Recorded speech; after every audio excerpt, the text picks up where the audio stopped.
अवधूत चिंतन श्री गुरुदेव दत्त श्री स्वामी समर्थ. माझ्या चॅनलमध्ये तुमचं सगळ्यांचं मनापासून खूप खूप स्वागत, आभार.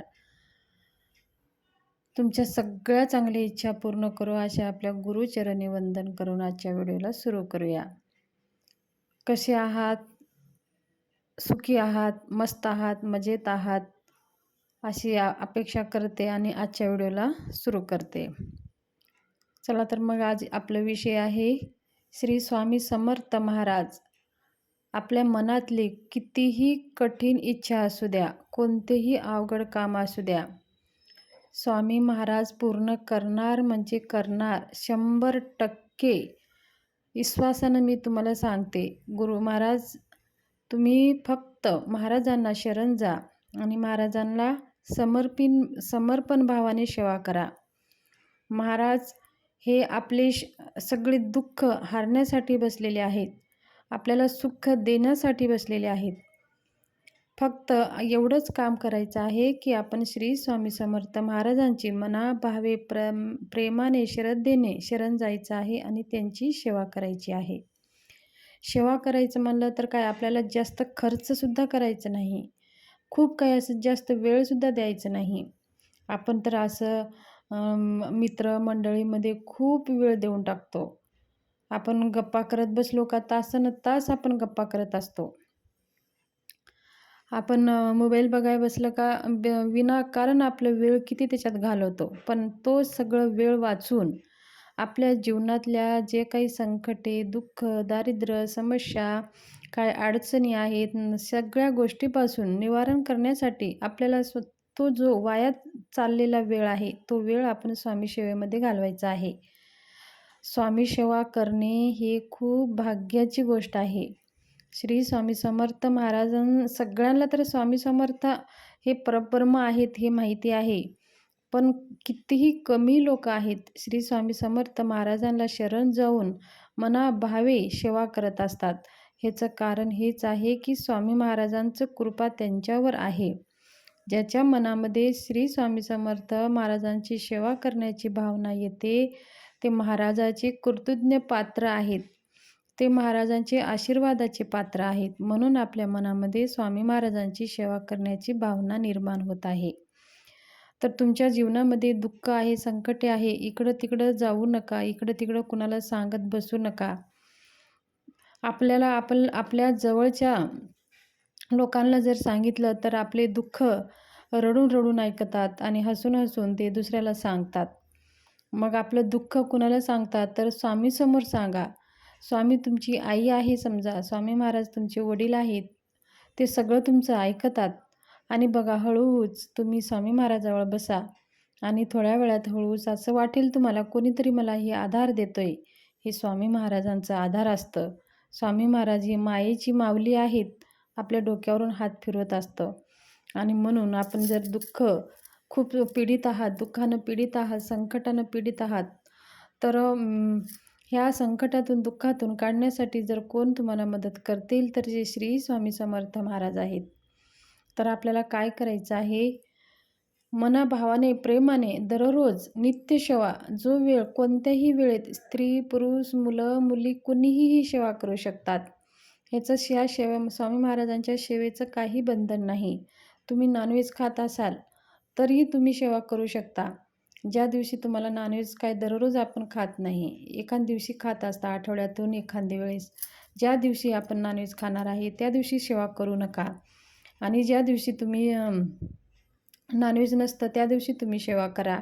आणि बघा, स्वामी महाराजांसमोरच देवासमोरच बसून करावं का असं पण काही नाही. जिथं तुम्ही आहात, जिथं तुमचं श्वास चालू आहे, जिथं तुम्ही काम करत आहात, तिथं बसून तुम्हाला स्वामी सेवा करायची आहे. ही तुमच्या जीवनात खूप काही संकट आहे, एकदा तुम्ही स्वामीला सांगा आणि सेवा करा. फक्त श्री स्वामी समर्थ, श्री स्वामी समर्थ हा मंत्र बघा, हे प्रत्येक आपल्या भारतामध्ये भारताच्या बाहेर श्री स्वामी समर्थ हा मंत्र आहे हे सगळ्यांना माहिती आहे.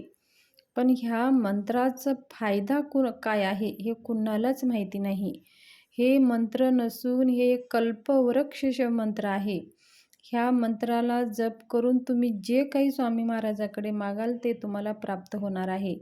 श्री स्वामी समर्थ हे मंत्र तेवढं सगळ्याला माहिती आहे, पण त्याचे जे फायदे आहेत, त्याचे जे आपल्याला रिझल्ट भेटणार आहेत ते अद्भुत आहेत. म्हणून श्री स्वामी समर्थ हे 3 शब्द आहे. हे 3 पिढ्यांचं आपलं दुःख हरण करून घेणारे हे मंत्र आहेत. तर हे मंत्र आपल्याला दररोज 11 माळी करायचं आहे.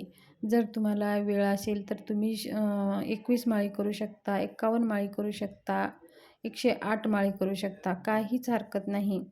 तुम्ही कामामध्ये आहात तरी तुम्ही जप करू शकता. समजा आता तुम्ही हातात माळ जर घेणं शक्य नसेल तर तुम्ही मनातल्या मनात तुम्ही श्री स्वामी समर्थ, श्री स्वामी समर्थ ह्या मंत्राचा जप तुम्ही करू शकता. अशा प्रकारे आपल्याला श्री स्वामी समर्थ मंत्राचं जप करायचं आहे. त्याचबरोबर आपल्याला श्री स्वामी समर्थ सारामृतातले 3 अध्याय दररोज वाचायचे आहेत.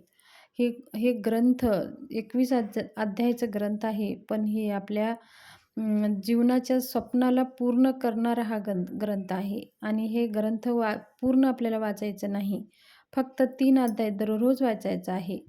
आज जर आपण पहिला, दुसरा, तिसरा वाचला तर उद्या 4था, 5वा, 6वा अशा प्रकारे आपल्याला हे 21 अध्याय आहेत. दररोज 3-3 अध्याय वाचून 7 दिवसामध्ये आपल्याला एक पारायण पूर्ण करायचं आहे. 7 दिवस पूर्ण झाले की नंतर आपल्याला 8व्या दिवशी अजून पहिल्यापासून आपल्याला सुरू करायचं आहे. आता समजा तुम्ही या 7 दिवस तुम्ही पारायण करत आहात, तर तुम्हाला मध्ये नॉनव्हेज जर खायचं वेळ आली तर तुम्ही मधला तो दिवस सोडून टाका आणि पुढे कंटिन्यू तुम्ही करू शकता. त्याचबरोबर तारक मंत्र, हे तारक मंत्र बघा, आपले प्रत्येक संकटातून तारणारा हा मंत्र आहे. आपलं दुःख हरण करून घेणारा हा तारक मंत्र आहे. आपले विघ्न हरण करून घेणारा हा तारक मंत्र आहे. मंत्राचंच नाव आहे तारक मंत्र. तर आपल्याला प्रत्येक संकटातून तारून नेणारा हा तारक मंत्र आहे. तर ह्या मंत्राचं दररोज आपल्याला 11 वेळेस म्हणायचं आहे. तुम्ही देवासमोर बसून म्हणा किंवा तुम्ही कुठं आहात तिथं, ऑफिसमध्ये, घरामध्ये, हॉलमध्ये, जिथं आहे तिथं तुम्ही म्हणू शकता. तर हे अशा प्रकारे आपल्याला सेवा करायची आहे. ही नित्य सेवा ठेवायची आहे जीवनामध्ये.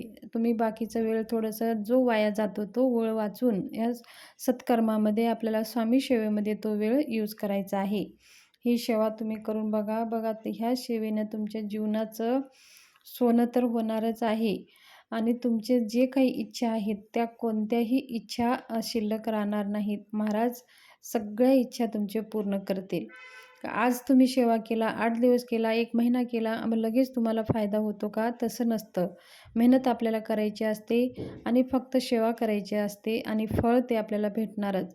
जसं एखादी झाड लावतो, आंब्याचं झाड आपण लावत असतो, तो कधी ना कधी तो आंबा आपल्याला देतोच. तर मोठं होऊन, वाढून, त्याला फुलं येऊन, फळं येऊन, आंबे पिकायला वेळ लागतं. तशाच प्रकारे सेवा पण तशीच असते. आपण करत गेलो की ते फलित होऊन आपल्याला ते परत भेटत असतं, पण त्याला वेळ लागतं.